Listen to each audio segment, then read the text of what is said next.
हम हैं red network, हम करते हैं जन की बात। नमस्कार, रेड नेटवर्क में आपका बहुत स्वागत है। मैं हूं योगेश चक्रवर्ती। आज अंतर्राष्ट्रीय महिला दिवस है।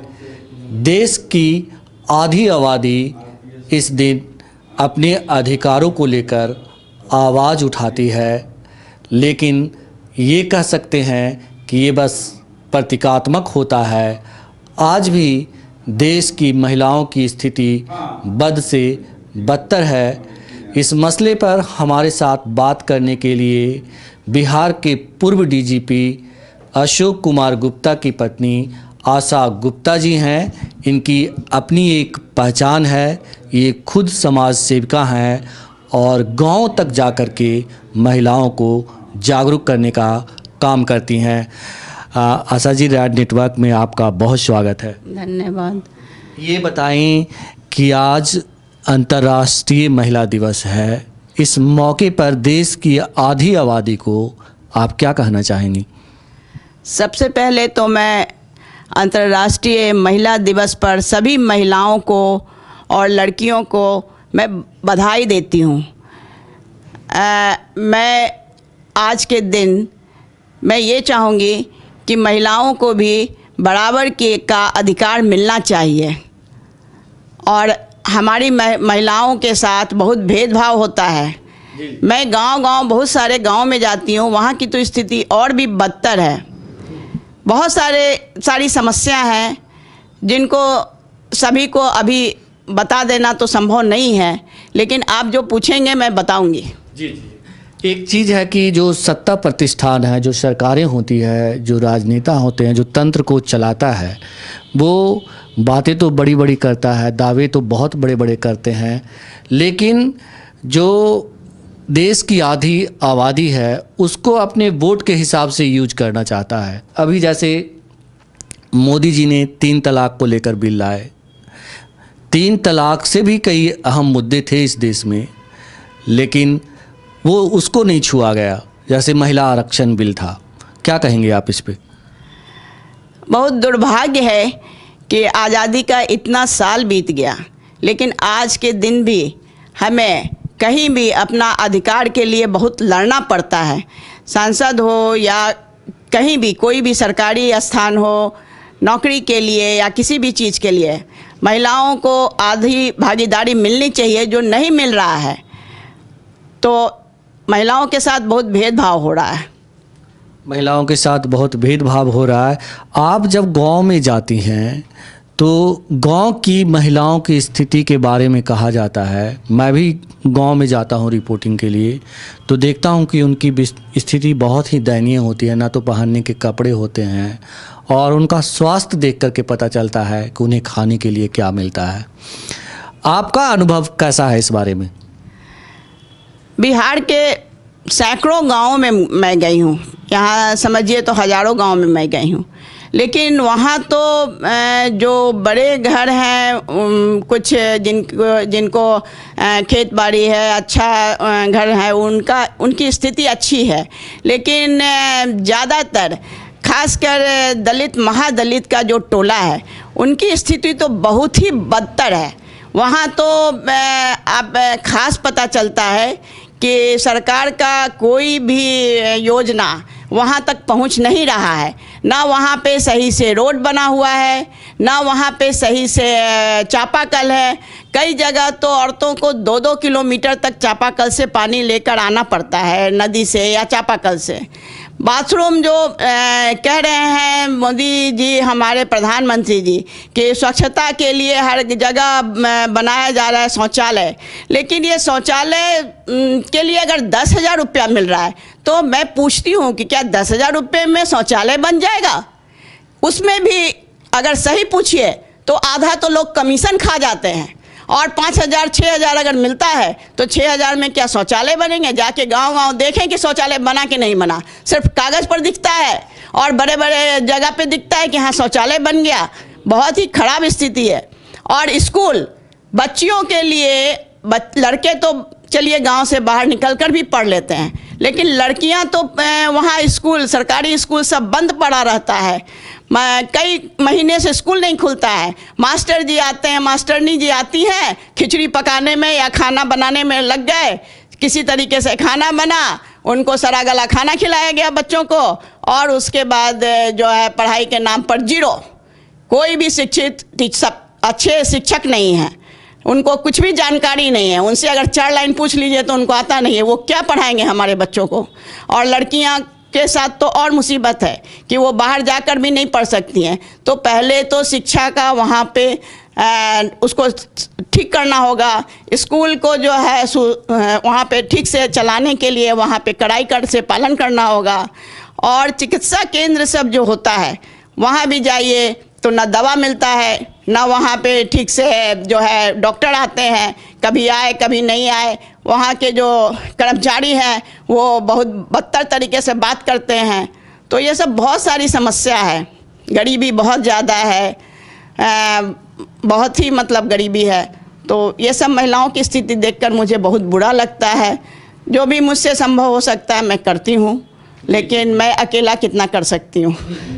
तो ये हाल है सुशासन का दावा करने वाले सरकार के राज्य बिहार का। हम बताएं कि सरकार दावा तो करती है कि बिहार के गांव-गांव में शौचालय बना दिए गए हैं, लेकिन उन गांवों को ODF कर दिया गया, लेकिन कई गांव ऐसे हैं जहां एक भी शौचालय नहीं बनाए गए हैं, कागज़ पे शौचालय बन चुके हैं। बस यही हकीकत है। एक चीज़ बताएं कि आज आज़ादी के इतने सालों बाद जब हमारे स्कूल की, और आपने बोला कि जो स्वच्छता अभियान प्रसिद्धि साबित हुआ है, आखिर महिलाएं कैसे अपना रास्ता निकाले? कुछ सुझाव आप देना चाहेंगे, कैसे वो आगे बढ़ें? सरकार को अपने सभी पर कंट्रोल करना पड़ेगा, नियंत्रण करना पड़ेगा। उनका जितना योजना है वो सुचारू रूप से चलाना होगा। उसको देखने के लिए उसको हमेशा जांच करना होगा, कड़ाई से पालन करना होगा। और कुछ समाज के जो अच्छे लोग हैं, जो सामर्थ्य रखते हैं, उनको भी आगे बढ़कर उन टोले को और उन मोहल्ले को जहाँ पे, या उन गांव को जहाँ पे समस्या ज़्यादा है, उनको सहयोग करना पड़ेगा। मिलकर उनके साथ थोड़ा उनको सहयोग देना होगा। हमारे यहाँ आप देखिए कि सरकार का योजना है आंगनबाड़ी। आंगनबाड़ी जो है वो आंगन सेविका लोग बहुत ही बुरे हाल में है, उनका भी बहुत बुरा हालत है। बुरा हालत मतलब इसलिए कि उन पर बहुत ज़्यादा काम का बोझ है, और काम का बोझ होने के कारण और वो खुद ही इतना परेशान रहती हैं कि वो और औरतों को क्या देखेंगी। और उनका पैसा भी बहुत कम मिलता है, वो भी पैसा उनको समय पर नहीं मिलता है। अब बताइए कि 12 घंटा 14 घंटा जो महिलाएं आंगन सेविका में काम करेंगी, वो महिला पूरा घर बार छोड़ कर आ रही हैं, उनको भी समय पर पैसा नहीं मिलेगा। 5,000 से कम उनको पैसे मिलते हैं। बहुत ख़राब हालत है। हमारे यहाँ देखिए महिला पुलिस की बहाली कर दी गई है, लेकिन आप देखिए पटना, मालूम हुआ होगा कि बिहार में बहुत महिलाओं की बहाली की गई पिछले कुछ वर्षों में, लेकिन उनके लिए कोई बैरक नहीं बना, उनको रहने का व्यवस्था नहीं हुआ। अभी एक कांड आप लोग सुने होंगे कुछ महीने पहले, जिसमें कि एक महिला सिपाही जो है बीमार थी, उसको भी ज़बरदस्ती ड्यूटी पर भेजा जा रहा था, जिसके कारण वो नहीं गई तो तबीयत ज़्यादा ख़राब हो गया, मर गई।